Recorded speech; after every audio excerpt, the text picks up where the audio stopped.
So we're reviewing chapter 11 in the first book, A Course of Love, Free Will, and Willingness. You're going to love this next picture.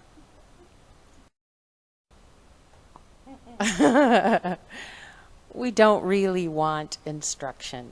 I mean, that's really true, isn't it? We really don't want any source outside of ourselves to tell us what to do. And that's a pretty common reaction that rises up. And it says why? That's because we realize that what we want can only come from our source. It can't come from outside of us. We know that. The problem is that we think our brain and body is our source. So we're determined to hold on to our individuality. Plus, we think that our source and our creator are two different things. So while we might be willing to admit we have a creator that's separate from us, we still think the personal self that we identify is our source. And the result is we resent learning from anybody else. We seek to acquire skills and learning on our own, make up our own mind, just like this little 2-year-old.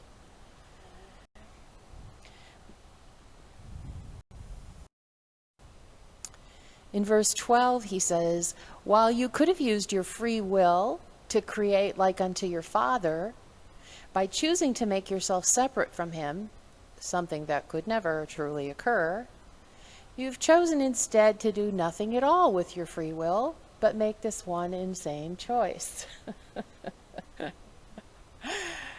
So, just calling a spade here. If we picked the one thing that was impossible to create. And that's okay, because are we on a time limit? No, this is an eternal deal here, so it's okay. But we just need to be aware of the fact that we've been spending a lot of time with this particular insanity. So I separated into things that are impossible and things that are the truth, because it kind of looked that's where he was going in that section. Impossible, you can't learn about love, because love can't be taught. It's not a belief system. It's not a set of concepts. And free will can't be taken from you, even the freedom to rebel and suffer. It's always your choice. It cannot be taken from you. And you can't protect anything from God, because God gave you everything in the first place. So it's like God keeps giving us gifts and gifts and gifts and gifts, and then we act like we're going to use our free will. You can't have my free will. It's like, I don't want your free will. I created you so that it was part of you. So it's that. We're rebelling against nothing. But we're still rebelling. The truth is that you will learn love is. Whoa, wait a minute here. If you look across, you can't learn about love. What's the difference? You'll learn what it is. In other words, we'll learn to identify it. Not about it, but to identify it. And you can remove barriers to love.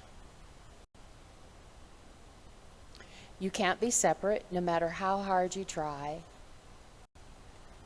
You remain as you are, and God remains your source. So we're here rebelling with our free will against things that are eternal and can't change.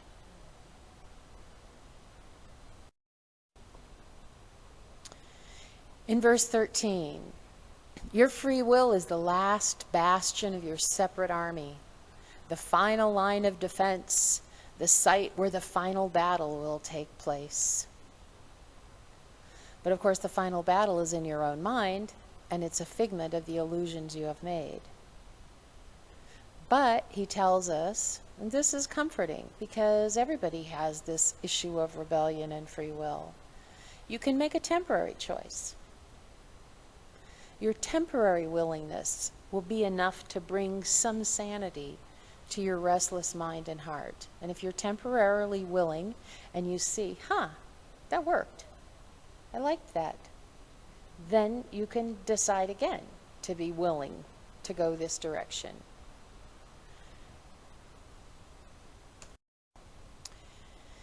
Relax. Willingness does not negate free will. You will always have free will, again. So willingness and free will are two completely separate things. So we need to take a deeper look at what willingness actually is. It's a declaration and a practice of openness. A willingness to change your mind or be open to new possibilities. We've talked before about the don't know mind. Willingness puts us in that place of, I don't have all the answers, I don't know everything. I'm willing to stay open and see what's here. I'm willing to just accept what is. Willingness comes from strength, and it goes out to truth. It requires no effort, but it does require faithfulness to it.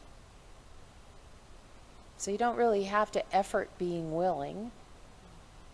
In fact, it's kind of the opposite of effort, which would be surrender. It's a willingness to stop trying long enough to see what's already there.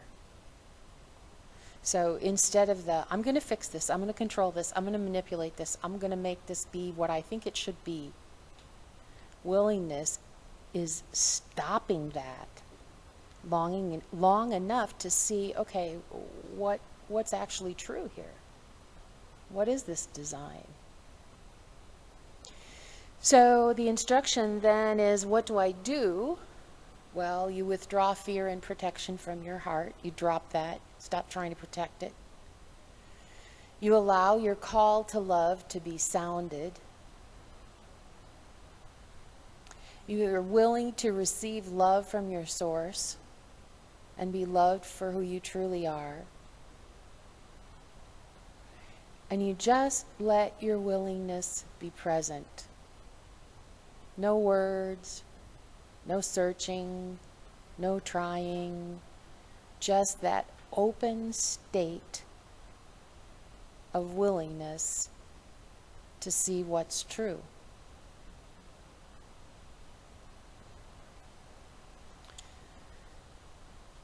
So that is the end of that chapter review.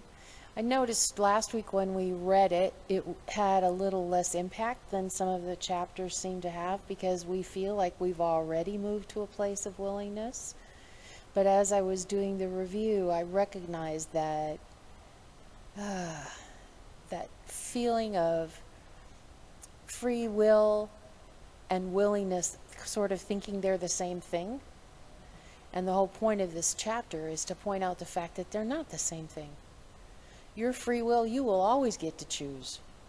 No one's ever going to threaten that.